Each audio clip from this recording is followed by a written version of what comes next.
and welcome to The Print. Today we have with us Dr. Sneh Bhargava, the first and only woman director of AIIMS. Dr. Sneh Bhargava calls herself super senior who took out some time during COVID lockdown to write down her experiences as a radiologist and the first female director of AIIMS. Welcome to The Print, ma'am. Thank you, Manisha. Your first day as the director of AIIMS. Yes. It was historic, and a woman director of AIIMS, a landmark.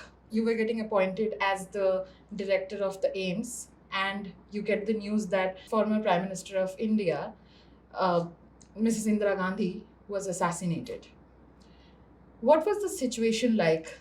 How did you deal with it?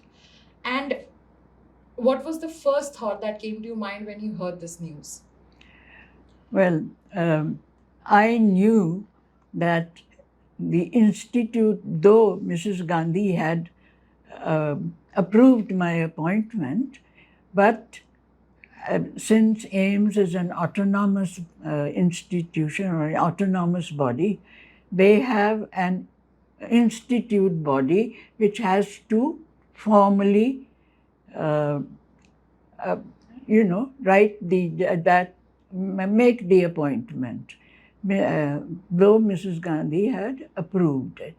So this meeting was going on at 9:30, at 9 o'clock, 9 o'clock, in the director's office. And at that I knew that this is going on and they will approve, the institute body will approve the appointment. And I was in the department of radiology doing my normal work, and sometimes you have very interesting cases, and that day we had some interesting cases, and I was teaching the students.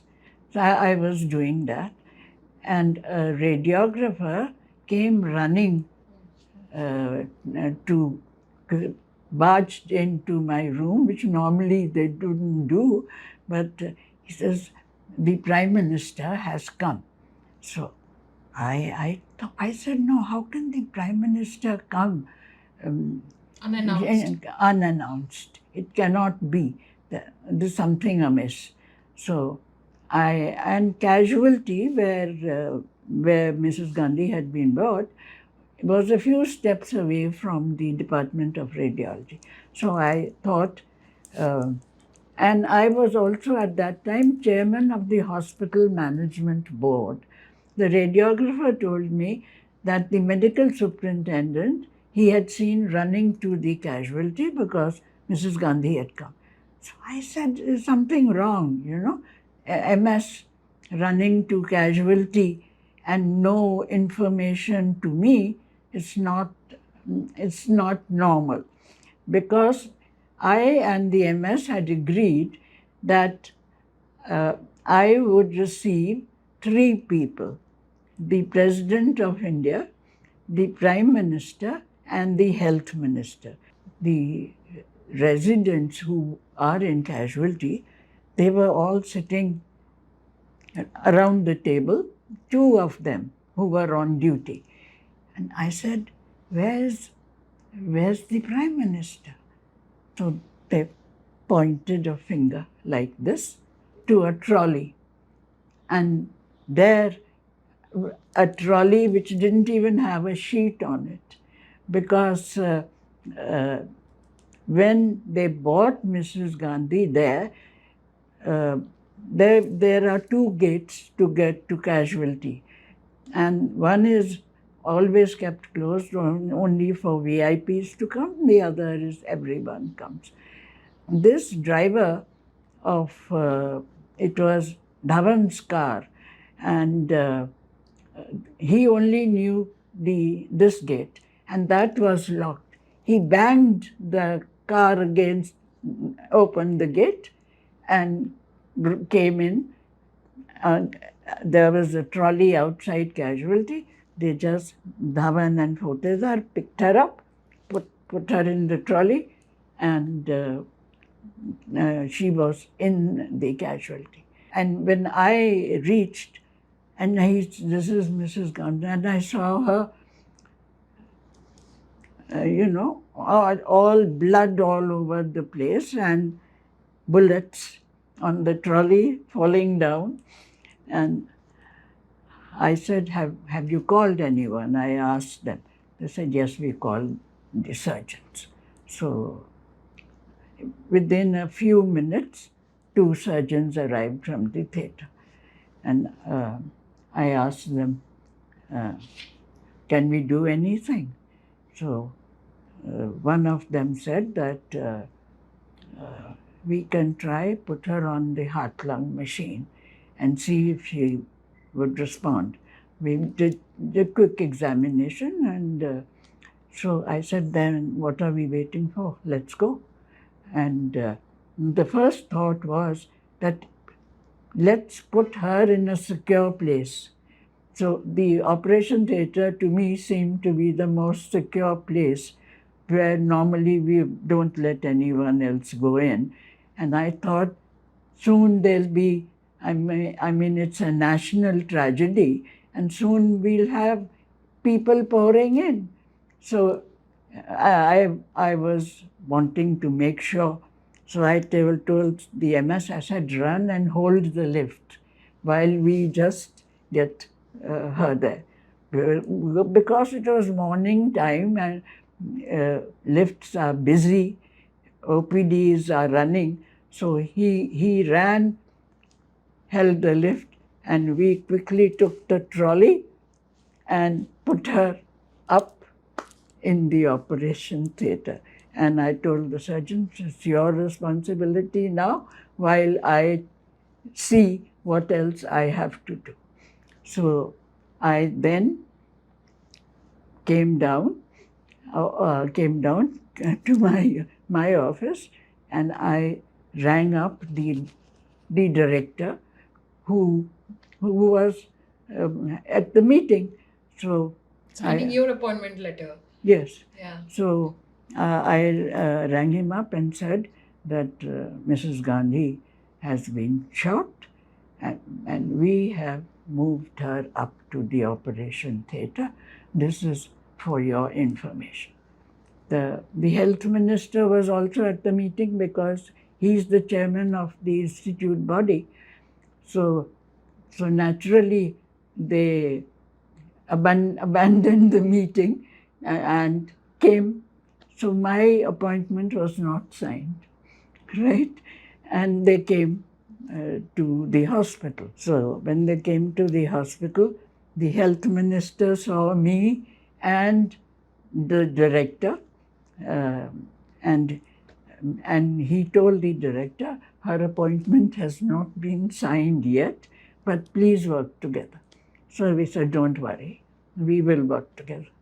She was really dead, but we were told by the vice president, we cannot announce that she is dead because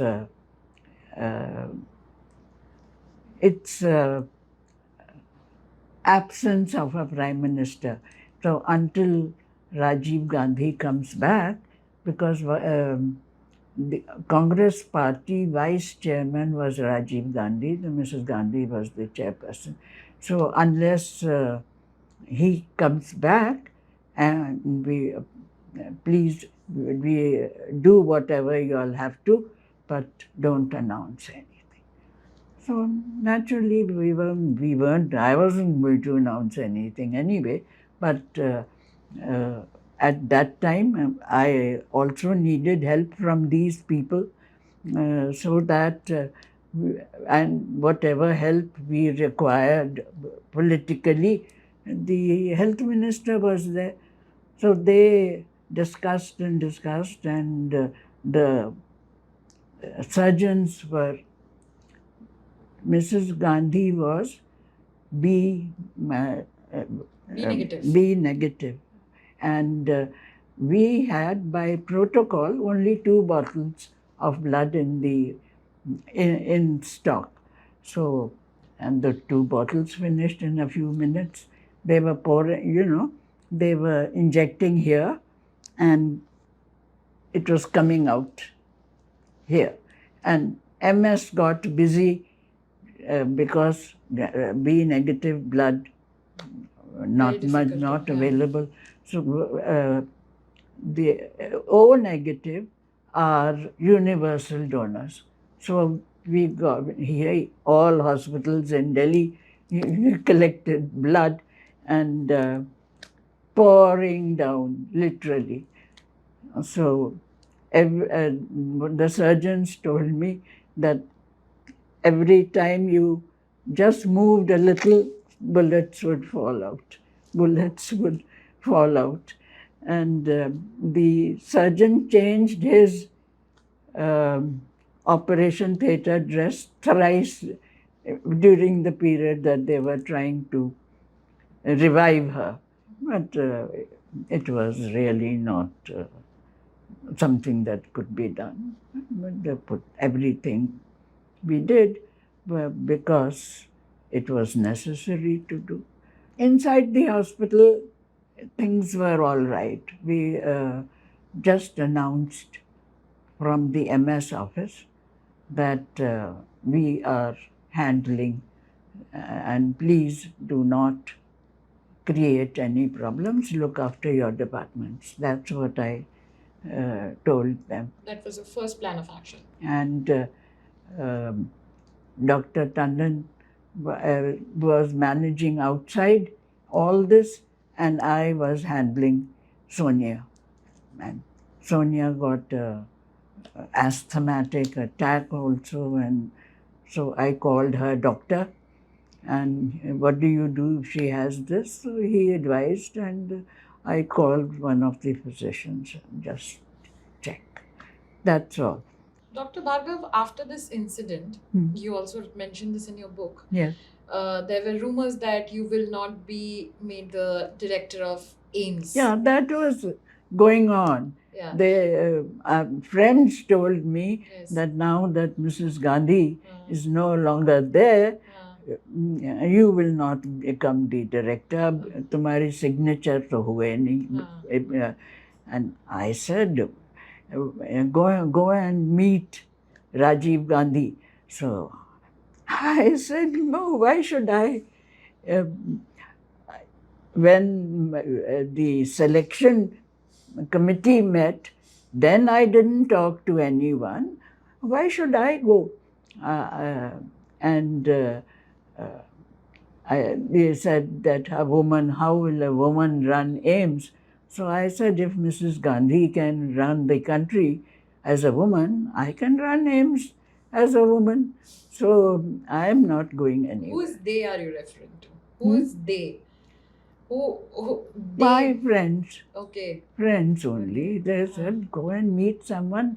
Your appointment won't be signed. Colleagues in AIIMS only. So I said, no, no one can take professor of radiology from me, right? Of course. Yes. So if I don't become the director, it is up to the government to decide.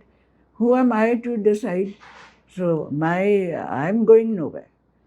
But was it difficult for you to become the director? Did you face any kind of opposition or anything? No, not really. But there were other people who had applied for the directorship. Those people, of course, were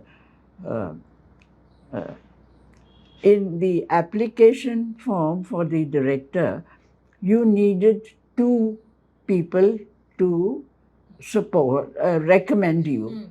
And at a certain level, people were required. So I got 2 people to sign. And the DG ICMR, Indian Council of Medical Research, I said, I'm applying, will you sign? So he signed, and the director, the new college had been set up at that time, and the director there was at Safdarjung Hospital. So I called him. I said, I'm applying. Will you recommend? He said, you need not come. Send someone. I'll sign it. So I just had two people. And others who were applying for the director, I was told he has 100 recommendations. The other guy has 50 recommendations. I said, I couldn't understand. Only two are required. So I rang up the DG ICMR, who was a previous director, Ramalinga Swamy. I said, I'm hearing that there are 100 recommendations and, 100, over 100 recommendations these two people have applied. So he said, don't worry, two are required. You don't need to do anything else. So I just didn't do anything else. So and rumors in Nirman Bhavan, because the present dean at that time said to me that in the corridors of Nirman Bhavan, they are questioning, can a woman run AIIMS? Wow.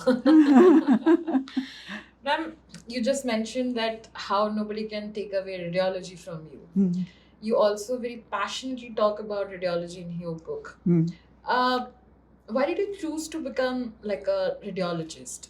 Yeah. I think I've written in the book also that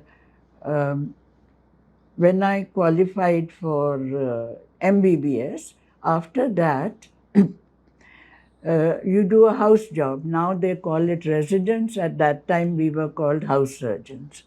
So, house surgeons and house physicians. So, at Harding, Lady Harding, there were 4 positions for house physicians, you see. And I was number 5 or 6 on the list. So I knew that I could not get a house job in Lady Harding. So I decided to go to Irvine Hospital, which at that time was the biggest hospital in Delhi, but it was not a medical college. Because it was such a big hospital, and we, during our training period for Lady Harding, had only women patients. That was the act of Lady Harding, that it is to be run by women and only women will be admitted. So for our male posting, we were sent to Irvine Hospital. So I knew the place, and because we were sent there, and I knew that I would get far more experience over there, over a wide range of patients, types of patients, which in Lady Harding you wouldn't get. So I went to Irvine Hospital, I applied, I was posted in medicine, 6 months, 6 months in surgery. That is what I wanted.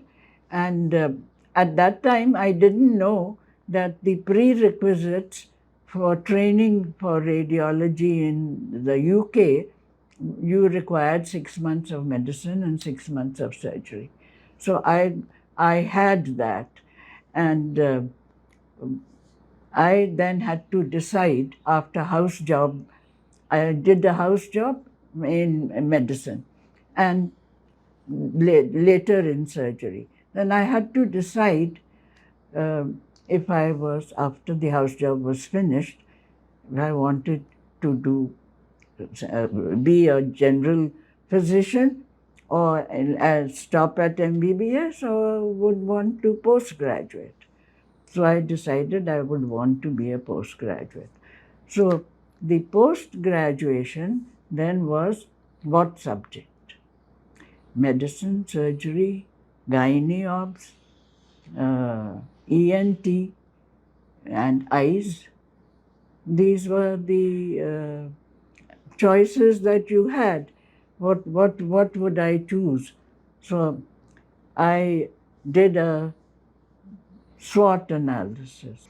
I knew that I was good at surgery. My hands were good at surgery, but my physical body was not that of a surgeon. Okay. You see, Why did- my why did- idea was that a surgeon is strong, healthy, tall, That was my own picture of a surgeon. And I thought, I can't, my physical body doesn't allow me to do surgery. And our professor of surgery, she also was a petite lady, and she didn't attract too many patients. So I thought I'll never be able to attract too many patients, so I can't do surgery. So surgery was excluded. I put obstetrics and gynecology aside. That's finished. Now I'm left with eyes and ear, nose, throat. Those I thought are too small areas. I wanted to do something bigger. Okay. So those went out. Now what is left? Pathology and radiology. So I had to choose, after the SWOT analysis, whether I should do radiology or pathology. Between the two, I wanted to do pathology. And I went to Department of Pathology to find out if there was a vacancy. And they said there'll be a vacancy in 6 months. The present person will finish her posting, so there'll be a vacancy. 6 months. And I went to radiology, and no one was doing radiology. The professor of radiology said, please come, and I'll not only make you a registrar, which was the next step after house job, I make you assistant to the professor, which is a step higher. So she gave me uh, that um, extra that I could join radiology. But I wasn't sure. I said, no one does radiology. What will I do? The vacancy is always in radiology. So uh, day and night I couldn't sleep. My father, I was having restless days and sleepless nights deciding what to do. So my father then said, why are you so worried? You take radiology, she's offering you it, and after 6 months, if you don't like, then you can go to pathology when the vacancy occurs. So then I thought this makes sense, that I joined radiology, and after 6 months I can go to pathology. So So would you say radiology chose you, or you would say that you chose radiology? I chose radiology. Because afterwards, not at that time. Okay. At that time, I was thinking that she's given me a job, let me try. No one does radiology. She comes at, almost at 12 o'clock, signs a few reports, and that's all, you see. So I said, I won't. I, I then joined radiology, and I started reference books, British authors, radiology by British authors. There are 3 volumes, 4 volumes. And I started reading. And when I started reading, I sort of enjoyed it. And I said, you can diagnose without a scalpel. Put a scalpel in your hand as a surgeon, yeah, I can diagnose on the X-ray. This is what I learned at that period. And so I decided that after 6 months, the vacancy didn't occur, no, for whatever reason. So I got stuck in radiology. And I knew that I need training, and I don't know enough, and the not the volume of work also is very little, and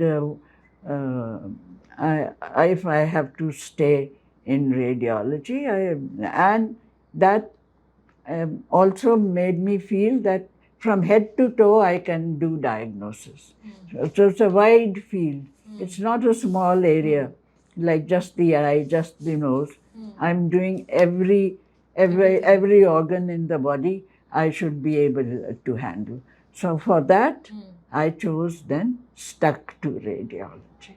Now, talking about radiology, you have seen X-ray machines, and now we are looking at AI making its place in medical health Yes. services. Yes. So, do you think AI is reliable, and what is the future of AI in health practices? Now, the future of AI is a step further than what we were without AI, right?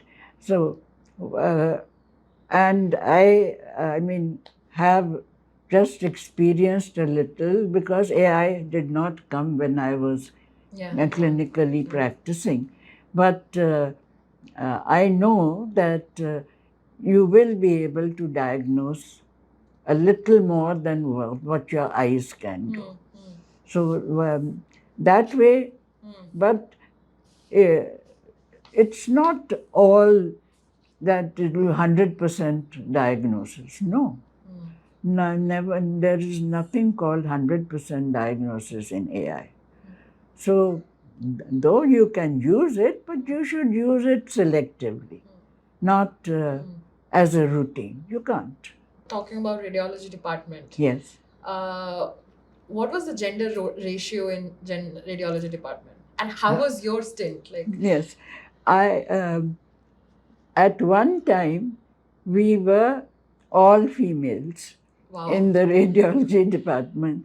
The residents were females, and I was told that they are attracted to radiology because you're a woman and you're running the radiology department. Till 72, till the CT came. Then boys started choosing radiology as a preference over medicine. Why was there a specific reason? No, because you could see much more on a CT scan, and you could earn also much more. Okay. So the boys started coming. Talking about your childhood, Yes. you mentioned about partition, how you Yes. traveled from in a train to Firozpur in Punjab. Yes. And ma'am, did it shape you anyway? Like, what are the memories do you hold of partition? You see, my father was in the civil service, right?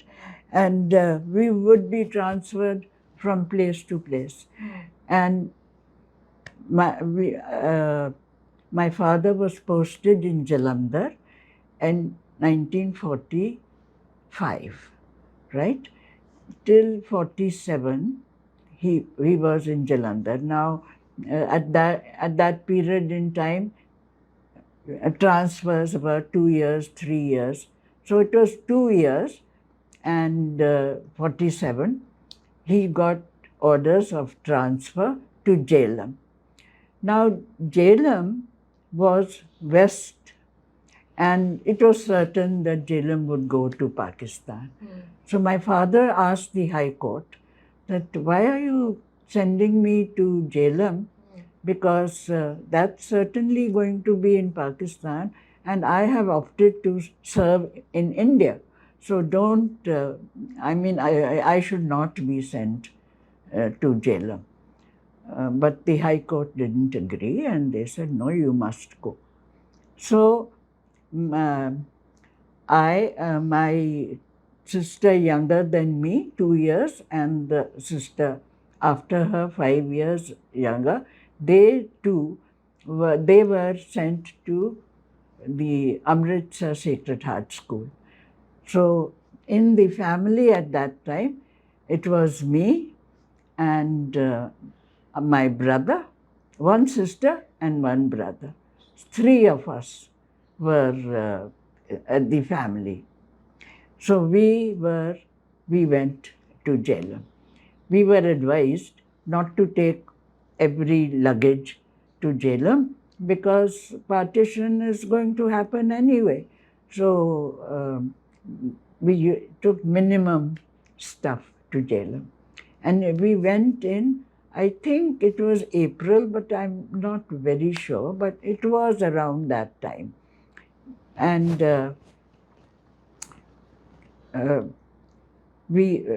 April, May, June, no, it must have been later. August was partition. So we were in Jhelum for 4 months. So whatever time, 4 months. And trains were running still at that time. And the riots had started. They started from Rawalpindi and they had percolated through the whole of Punjab. And so my father got orders to go to Amritsar, right? When the partition was declared, right? And then the judge who he was supposed to replace got killed because a bomb blast occurred in his court and he got killed. So the High Court sent via the engine driver a note saying, don't go to Amritsar because this accident has occurred and you go to Firozpur. So this engine driver came and it was in the evening. My parents had gone to the club, which was nearby only, and this engine driver came with this note, and I said, go to the club and give this to my father, so he will have to decide. So the engine driver went there, gave him the note. So my parents quickly came home, and my father said, we catch the first train to go to Firozpur. And my mother was very reluctant. She said, the neighbors were going tomorrow and we should go together, we'll have company. My father said, no, we go tomorrow only, you don't day after, no. So we boarded the train. And we just got first class tickets and the crowd was coming in, you know. There were a crowd standing on the steps, crowd sitting on the roof, all wanting to go. I mean, get out of the area of Pakistan. So our train stopped at Lahore station. From Jhelum, if you had to go to Firozpur, you had to cross Lahore. And Lahore, there were dead bodies on the platform. But our train, fortunately, got through because massacre had taken place and there were hardly any people there, only dead bodies. That I saw. And our train passed through, and as we had gone only a few miles from the Lahore station, there was Raiwind. There's a place called Raiwind where the railways had offices and all. We had just reached Raiwind, and you could hear cries and cries, shouting, everything you could hear at Raiwind, because the next train that came also got massacred. So, but we got through, reached Jhelum, reached Firozpur, and the courts were closed. So what to do?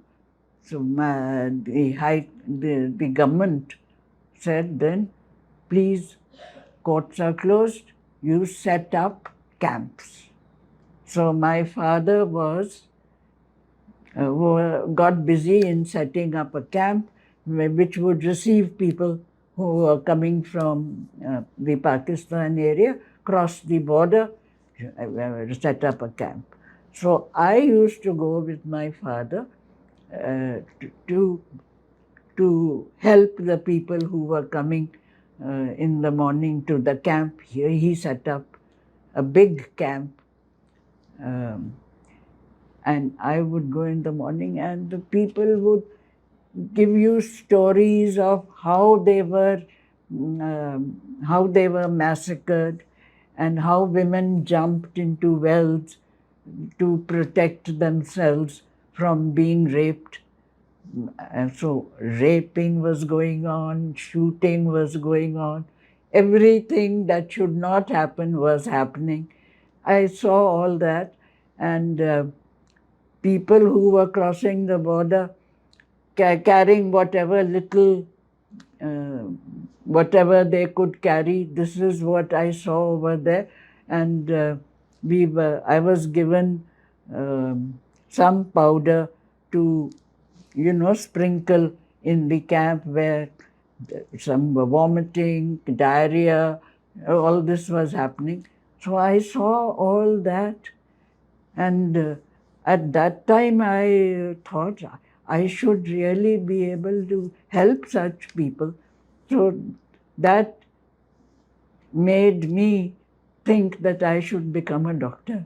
I would like to read a line, not a line, a paragraph from your chapter, Yes. from a chapter called Fighting for Respect for Radiology at AIIMS. You write, my way of coping with the challenges was to be very organized. Every morning, my sari would be laid out on the bed for me by my maid. A pair of high-heeled shoes or sandals. My short stature meant I was addicted to heels, and some jewelry from which I would choose what to wear. Please tell us more, because you also mentioned that you didn't take up surgery because you thought that you are very short. A surgeon should be bigger. Yes. Why do you think heels matter so much? Maybe, as I said, that I always thought that you should be, as a doctor, even a surgeon should be tall, dark, and handsome, sort of a thing. That is what my brain thought. That's how it should be. But do you think the same now, or has it changed? No, over the years?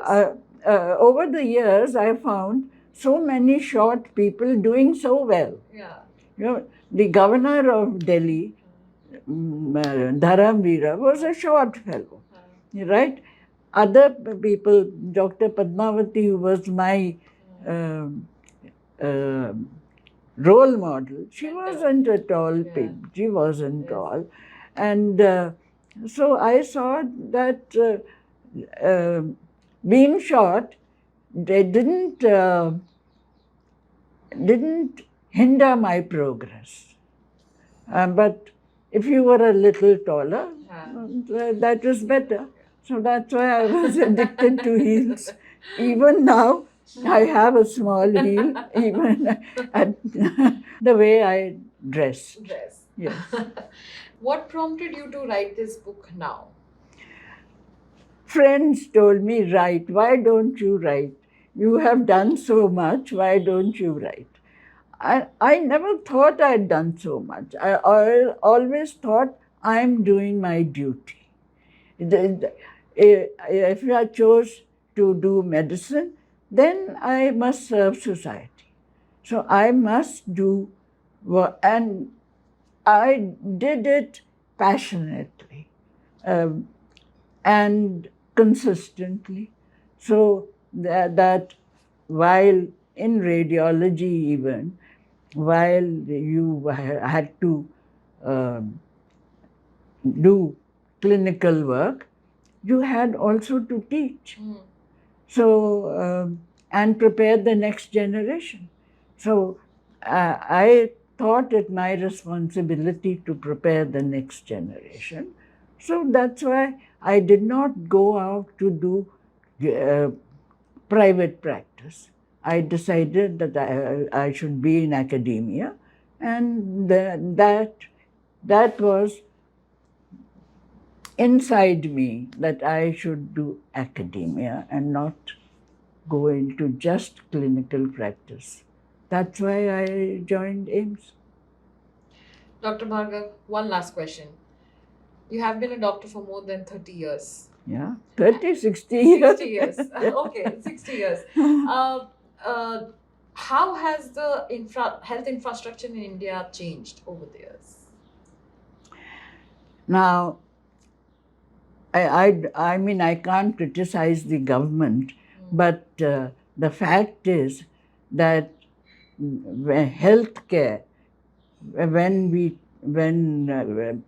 partition, I mean, when independence occurred, the very, I would say, stupid thing that the government did was the British had the healthcare system as preventive medicine and clinical medicine. The independent India literally killed the preventive medicine part. The structure, the what should I say?